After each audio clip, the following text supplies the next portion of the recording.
Quinn had finished unpacking. He could do what he wanted for the rest of the day. He had plenty of time to explore the academy. Quinn ended up with 2 roommates. Surprisingly, he knew both of them, Vorden and Peter. The room was mostly empty, except for 3 beds, 3 cupboards, and 3 desks. The rooms were designed for efficiency. The academy's schedule was grueling. Quinn knew they wouldn't be spending much time in their rooms. Vorden threw himself on a bed. What do you guys want to do then? Peter blushed. I'm still unpacking, but you 2 don't have to wait for me. Feel free to go out and explore. Peter opened up a little to the 2 of them. He didn't like talking at first, but he began to feel comfortable over time. However, Peter generally directed his words to Quinn, since they were both level 1s. Quinn didn't like the idea of getting stuck with Vorden alone. I was thinking of heading to the library, but it'll probably be boring for you. Vorden jumped off the bed. Boring? Please, I can make anything fun. Besides, I haven't read a book in, Vorden paused for a while. I can't even remember the last time I read a book. The 3 of them laughed. Quinn relaxed a little. He and Vorden headed to the library.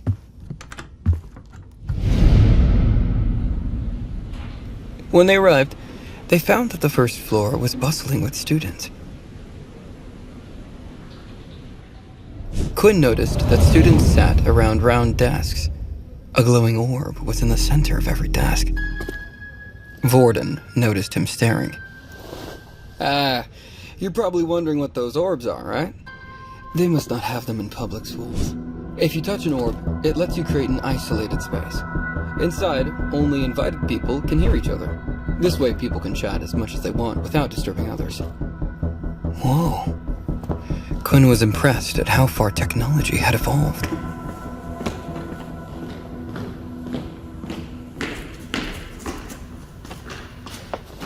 Quinn and Vorden chose a table.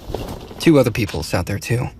Just as Vorden had explained, Quinn could see them talking, but couldn't hear a word. According to Vorden, the orb had a limited range and could only cover the surrounding tables, though.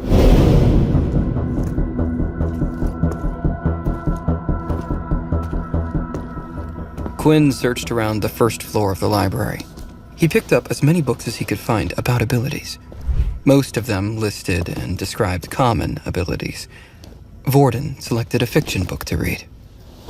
The 2 sat at their desks while Quinn buried himself in books.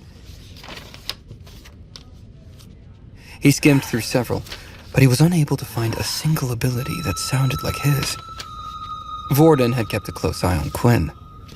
What's with all the books? Are you looking for something in particular? Maybe I could help. Quinn thought about it.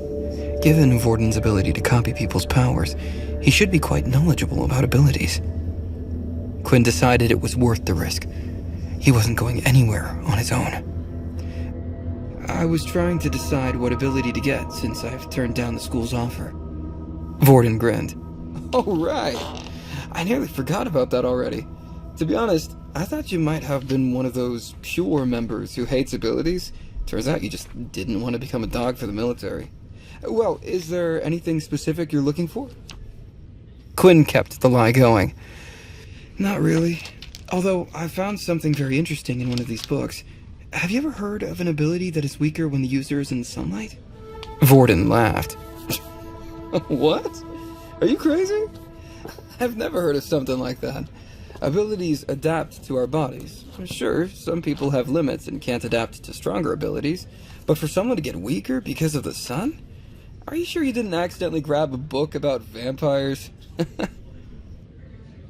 Quinn felt embarrassed by Vorden's reaction. Of course, he understood this reaction was pretty normal. Would he have reacted any differently if someone had asked him about an ability that grew stronger during the full moon? Unfortunately, all of Quinn's stats were halved when in direct sunlight. Reality didn't change just because it sounded silly. He continued to look around the library to see if there was anything else he could find. He finally went through the last book on abilities, without success. Quinn considered trying his chances on the second floor, where the second-year students were. Quinn thought to himself, trying to find a solution. Maybe there's something up there, but I can't imagine what the Academy would do to me for breaking the rules on the first day. I might already be on their radar for refusing their Earth ability book. No reason to make them any more suspicious. Running out of options, he considered what Vorden had said. Perhaps he really should venture into the fiction section and see if he might be lucky. His ability did sound fantastical. What was the worst thing that could happen?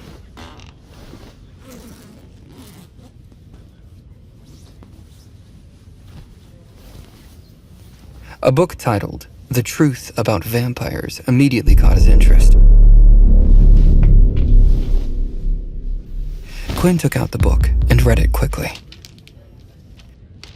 Despite how powerful abilities were, no one ever came forward as a vampire. After skimming through the book, Quinn found most of it useless. A lot of the things that vampires did didn't relate to him at all. Vampires needed to drink human blood.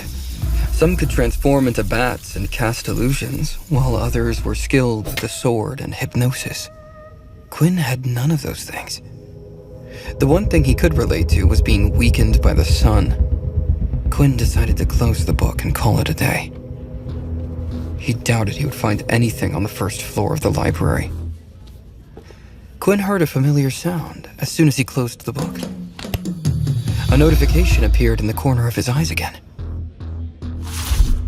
You have gained more knowledge about the system. 10 XP received. 15 out of 100 XP. What? Quinn blurted out.